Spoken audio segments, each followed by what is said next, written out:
The most important and complicated issues of the new independent states of Transcaucasia were the territorial disputes. The relations between Armenia and Azerbaijan were strained over two territories, Artsakh and Zangezur. The British troops present in the territory had negative impact on the situation with their sympathetic attitude towards the oil-rich country Azerbaijan and helped the expansion of Azerbaijan's authority over the region of Artsakh. Zangezur was a free and independent state due to the great efforts of Antranik and his troops who had settled in Zangezur after the Treaty of Batum. After Antranik left, Arsen Shahumian was appointed governor of Zangezur. In the summer of 1919, Azerbaijan, with the help of Turkish officers and mercenaries, succeeded in capturing the area of Sharu Nakhjevan temporarily. This presented a serious threat to Zangezur. If Zangezur was captured, this meant the loss of Artsakh as well. The Turkish Tatar forces continuously tried to seize Sunik, but the local population courageously defended their homeland. In August 1919, the Dashnaktuchun ARF Bureau sent Lieutenant Garegin Nishte to Sunik, who commanded the brave local fighters for 2 years who were defending their homeland. In April of 1920, Bolshevik Russia started to implement pro-Turkish policies. Azerbaijan became a Soviet state with almost no resistance. The Azerbaijanis intended to join the Armenian territories, Artsakh, Zangezur, and Sharu Nakhjevan to Azerbaijan with the help of the Red Army. In July 1920, the Bolshevik army, together with the Musavats of Azerbaijan, attacked Artsakh and Zangezur to form an immediate border with Turkey. The people of Artsakh defended themselves against the invaders, who massacred the people who were defending their homeland. At the end, the Bolshevik troops entered Artsakh. The people of Artsakh believed their false promises, and Artsakh became under Soviet rule and was joined to Azerbaijan. A year later, on July 5, 1921, the Caucasian Bureau Central Committee, by the leadership of Lenin and Stalin, passed an illegal resolution regarding Mountainous Karabakh, Artsakh, so that it will stay within the borders of Azerbaijan as an autonomous region, but economically bound to Azerbaijan.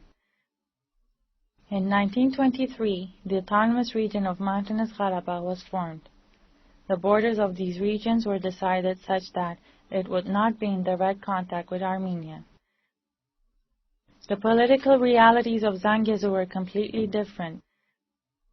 In 1920, the commander of the Armenians fighting the Turk-Tatar Bolshevik troops in Zangezur was the talented general, political figure, and ideologist Nijde.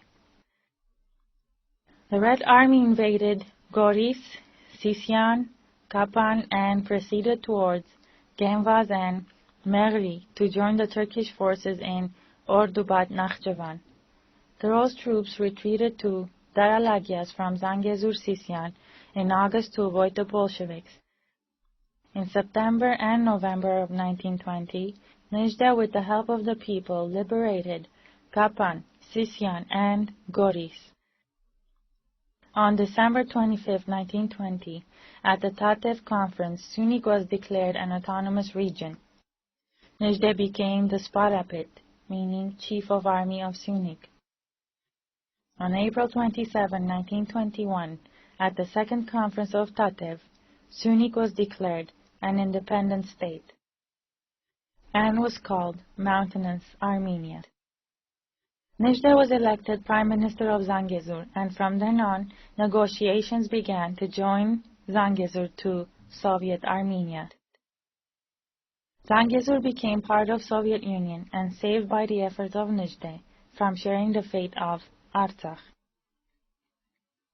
In 1920, Armenia's political situation started to get complicated.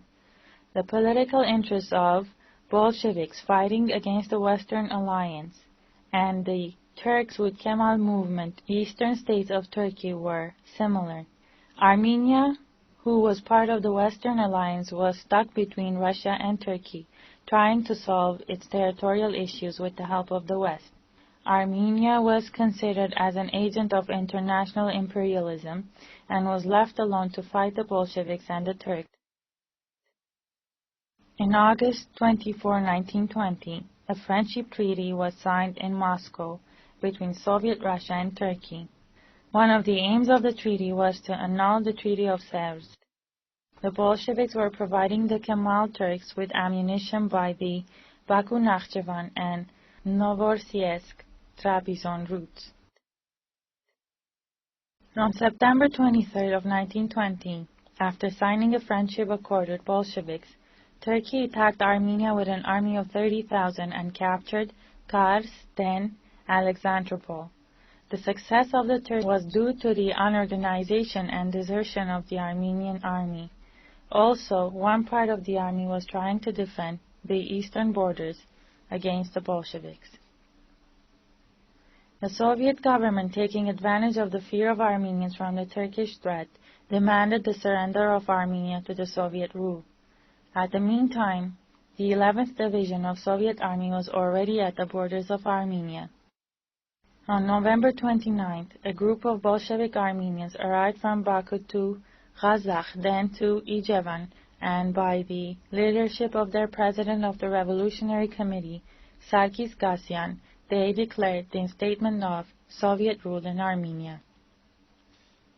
On December 2, 1920, considering the threat of annihilation from Turkey, Armenia signed the peace accord of Alexandropol with Turkey, by which Armenia resigned from the mandates of Sèvres Treaty.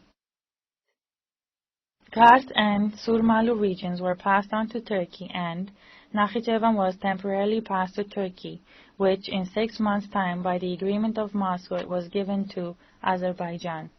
However, this pact did not have any value from the moment it was conceived, since Armenia was already part of the Soviet Union and had no authority to sign any agreements. On March 16, 1921, in Moscow, a pact of friendship and brotherhood was signed between Turkey and Russia.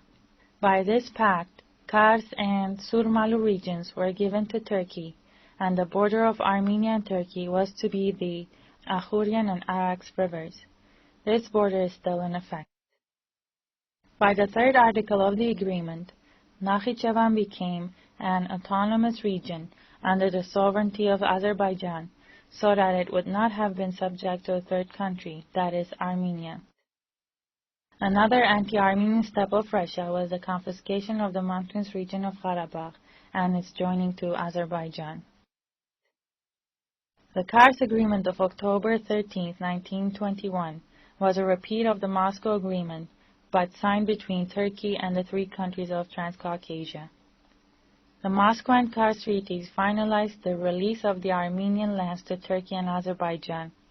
The Soviet government disregarded the rights of the Armenian people, donated Western Armenia to Turkey and Azerbaijan.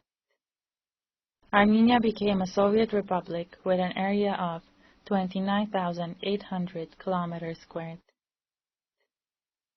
As a consequence to the Armenian genocide, Armenians spread all around the world and gave rise to what is called the diaspora.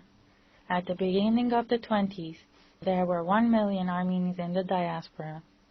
Large Armenian communities were found in Iran, Syria, Lebanon, Egypt, Cyprus, and Balkans, who had already escaped from the massacres.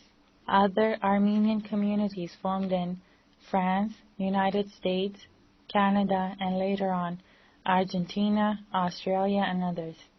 Small percentage of Armenian refugees settled in Soviet Russia and other parts of Soviet Union. This was called internal diaspora. Armenians believed that as soon as the Armenian issue was resolved, they would return to their homeland.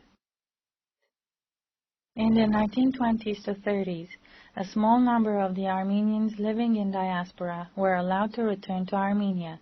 75,000 Armenians returned to their homeland from Iraq, Greece, Turkey, Bulgaria, and France and from other countries.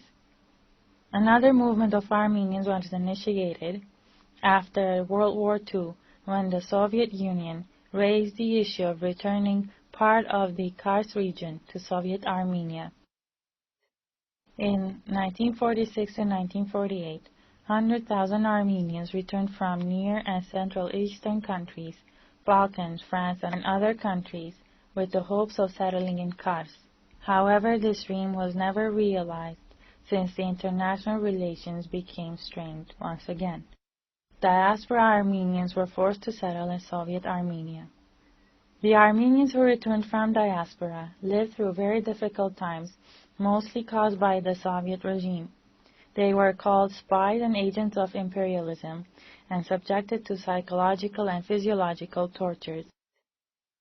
Despite the efforts of the communist administrative bodies to alienate and persecute the diaspora Armenians, they have always remained faithful and have cherished their tiny homeland. The homeland-diaspora relations improved and intensified during the 50s and the 60s. In 1964, a committee was formed to handle cultural affairs with diaspora. The committee established strong scientific and cultural ties with 2 to 3 million diaspora Armenians. The relations became of different nature in the 90s after the collapse of the Soviet Union. Armenians living outside their homeland in foreign countries kept their language, religion, and national identity through the work and effort of cultural and nationalistic non-profit organizations who built schools and churches, which are the pillars